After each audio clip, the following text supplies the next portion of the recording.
Bismillahirrahmanirrahim. Assalamualaikum dan salam sejahtera. Saya Nurliana binti Dongar, wakil daripada kumpulan 2 akan menerangkan tentang kaedah dan teknik pedagogi kontemporari dalam aspek pembelajaran teradun atau blended learning. Okey, dalam perbincangan ini saya akan menerangkan tentang maksud apa itu blended learning, kemudian matlamat blended learning, ciri-ciri blended learning dan seterusnya istilah standard yang bersesuaian dengan blended learning. Okey, kita lihat terlebih dahulu apakah itu blended learning. Okey, blended learning ataupun pembelajaran teradun merupakan kaedah pengajaran gabungan antara mood pengajaran bersemuka secara tradisional dengan mood teknologi atau atas talian secara online. Maksud di sini, classroom learning plus online learning kemudian jadilah blended learning, gabungan antara dua kaedah pengajaran dan pembelajaran. Okey, kemudian matlamat blended learning adalah untuk memaksimalkan pemahaman tentang suatu prinsip atau teori serta pengetahuan. Okey, hal ini kerana murid akan dapat maklumat di kelas dan juga secara online. Okey, ciri-ciri blended learning. Okey, blended learning pertamanya adalah menggabungkan berbagai cara penyampaian, model pengajaran, gaya pembelajaran dan berbagai media berasaskan teknologi yang beragam. Okey, keduanya adalah merupakan sebuah kombinasi pembelajaran bersemuka, pembelajaran mandiri dan pembelajaran secara online.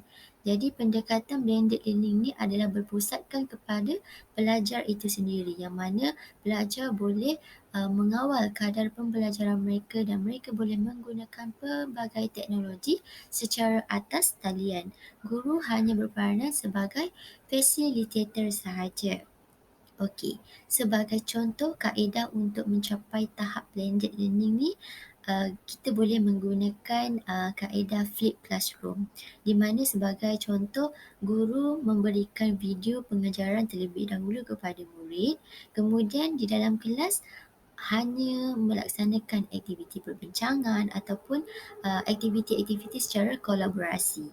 Okey, selain itu kaedah lain boleh juga menggunakan blended mode, yang mana guru menyediakan video-video yang bersesuaian kemudian beri pada murid. Jadi murid ni walaupun dekat rumah mereka masih boleh mempelajari tajuk-tajuk pembelajaran yang mereka belum lagi faham.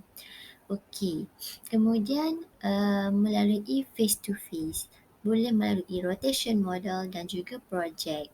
Okey, terdapat banyak lagi kaedah-kaedah yang boleh dilaksanakan bagi mencapai blended learning.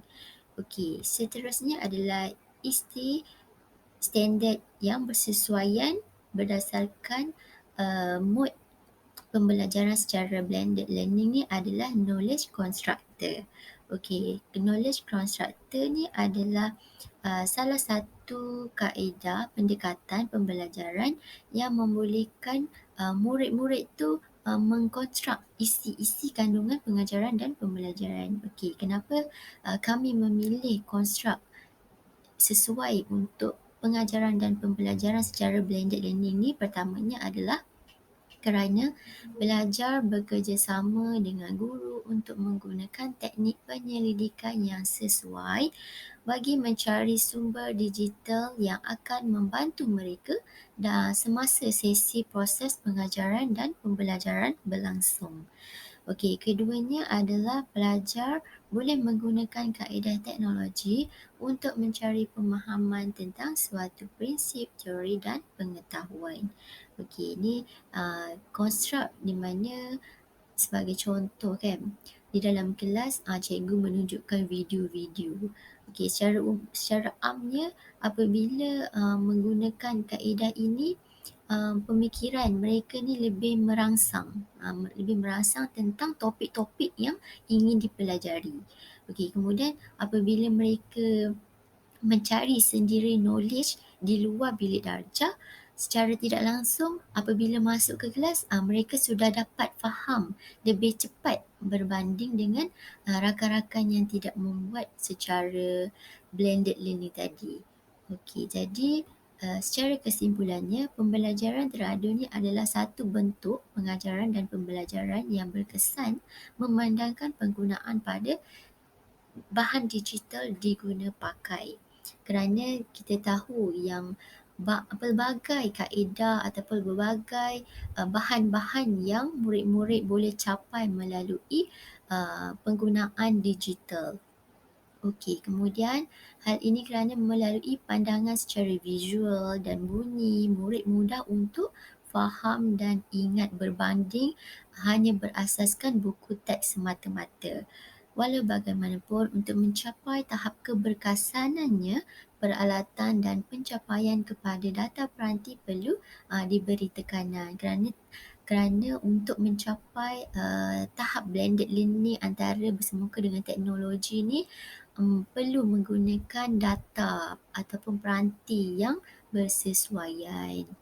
Kemudian ibu bapa, guru dan juga komuniti perlu memantau supaya pencarian ilmu menggunakan digital itu tidak melampaui batas.